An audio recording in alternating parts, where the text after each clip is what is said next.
hoje, na entrevista do dia, nós vamos conversar sobre um hormônio que ficou conhecido como vilão.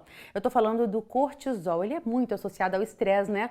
Mas a verdade é que ele é fundamental à nossa vida. E para tirar as nossas dúvidas sobre o cortisol, eu vou conversar a partir de agora com a médica radiologista referência em reposição hormonal, Endiara Gelmini. Bom dia, doutora, tudo bem? Bom dia, pessoal. Um prazer estar aqui no programa de vocês sobre um tema tão polêmico como esse. E põe polêmico nisso, mal falado cortisol, essa é a verdade. E hoje você vem aqui para explicar para a gente, né, doutora, qual que é a função desse hormônio? Já é essa a primeira pergunta, só antes. Preciso lembrar para você que está em casa que você pode mandar sua dúvida para a gente, para esse número que aparece, tá, aqui embaixo. E aí a doutora vai esclarecer também as suas dúvidas. Doutora, então conta para a gente, qual que é de fato a função do cortisol? Pessoal, primeiramente, o cortisol, ele é um hormônio produzido por nós. A produção dele acontece numa glândulazinha bem pequenininha que fica em cima do rim, conhecida como glândula adrenal. E a grande função do cortisol é justamente fazer com que nós consigamos desempenhar nossas atividades diárias.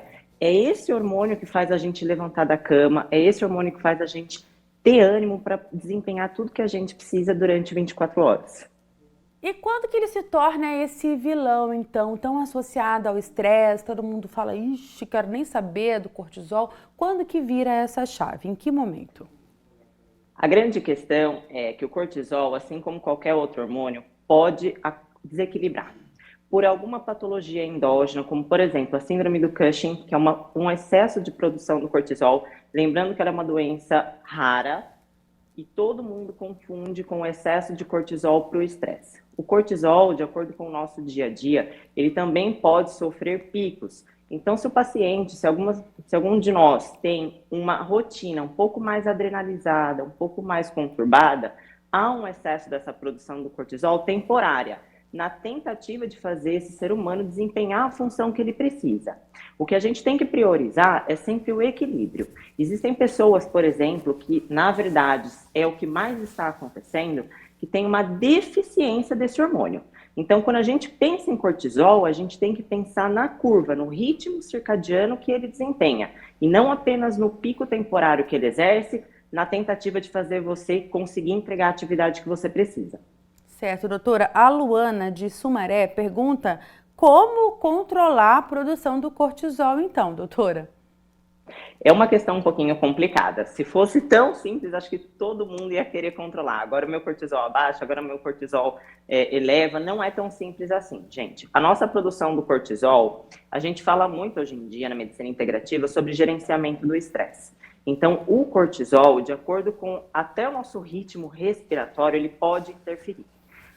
O gerenciamento do estresse é um tema muito amplo, mas, por exemplo, pacientes que fazem meditação, pacientes que têm um controle da respiração, tudo isso faz com que a nossa adrenalina baixe e com isso a gente controle os picos de cortisol excessivo durante o dia. Então vamos reforçar aqui, doutora, quais condições geram esse aumento da produção, então, desse hormônio? Para a gente começar a se educar e fazer esse treinamento, né? É praticamente um autotreinamento que precisamos fazer diariamente. Exatamente, é diariamente. E quando a gente tem o pico do cortisol, a gente tem que lembrar que normalmente esse pico ele vem para te ajudar. Ele não vem para te atrapalhar. O problema é quando esse pico acontece todos os dias, de forma crônica, em pessoas que não têm um gerenciamento de estresse, em pessoas que não dormem bem, que não têm o equilíbrio do cortisol com a melatonina. A partir daí, pensando numa sociedade adrenalizada, estressada, a partir daí, de forma crônica, aí sim a gente tem que fazer esse controle. Do contrário, normalmente, eu venho lembrar que a maioria das pessoas tem a deficiência desse cortisol, ou o desequilíbrio dele ao longo do dia. E como que faz nesse caso, se a pessoa tem uma deficiência do cortisol? E que Pois é. problemas, né? Quais as consequências para uma pessoa que tem a deficiência do cortisol?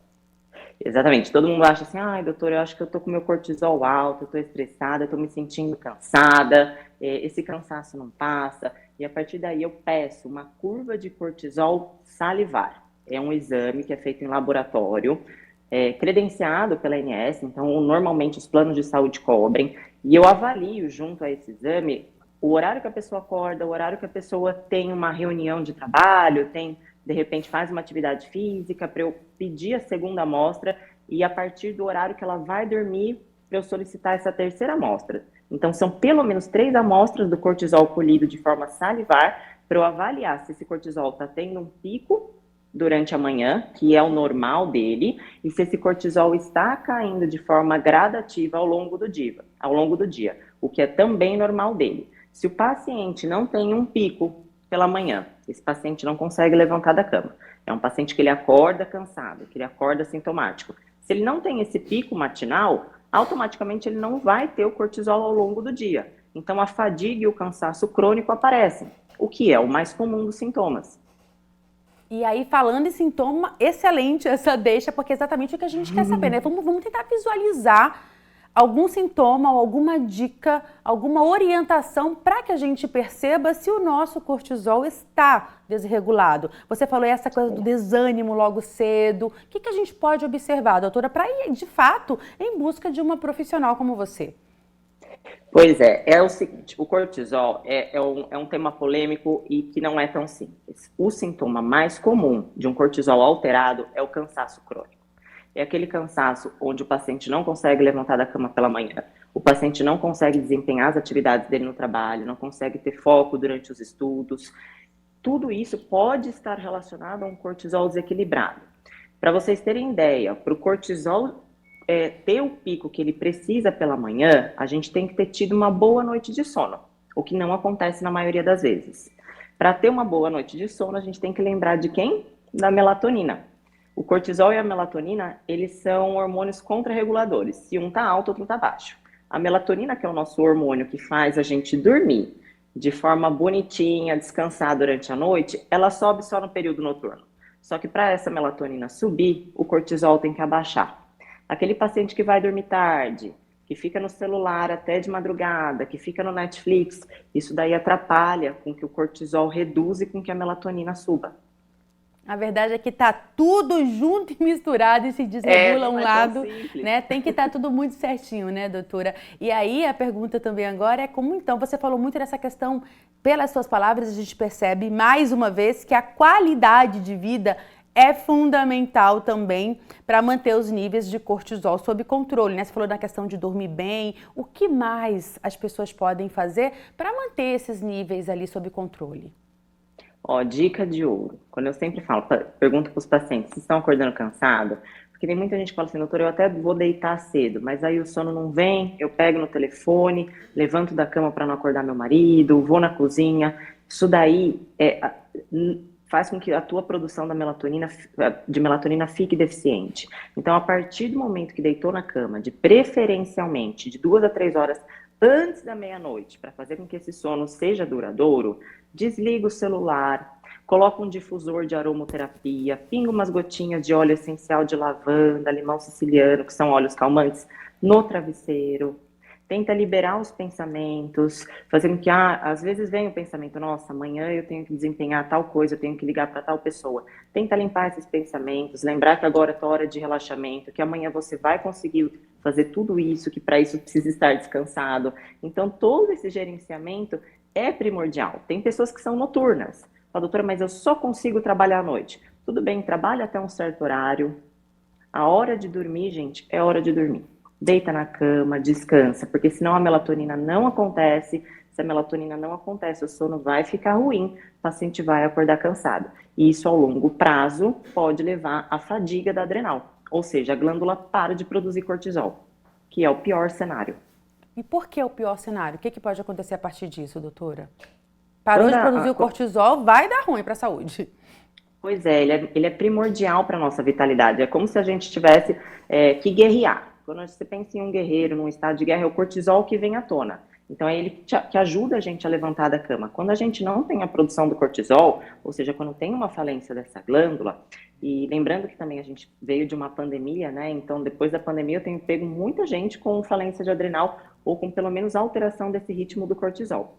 Quando a gente tem essa falência, doutora, não estou produzindo mais cortisol, eu detectei no exame, a partir daí, essa fadiga crônica fica praticamente insuportável. Resgatar essa glândula, muitas das vezes, é impossível e inviável. Então, Doutora, é uma coisa que a gente tem que prevenir e não tratar. perfeito, doutora. Muito obrigada pelas suas informações, para a gente começar a mudar aí o pensamento mesmo, né? Até do nosso público. Vamos começar por aqui, porque realmente se enxerga o cortisol de uma forma muito focada em relação ao estresse, mas olha como ele também é importante para a nossa saúde, para o nosso organismo. Eu quero agradecer muito a sua disponibilidade em vir aqui à Edição Manhã para trazer todas essas informações. Muito obrigada.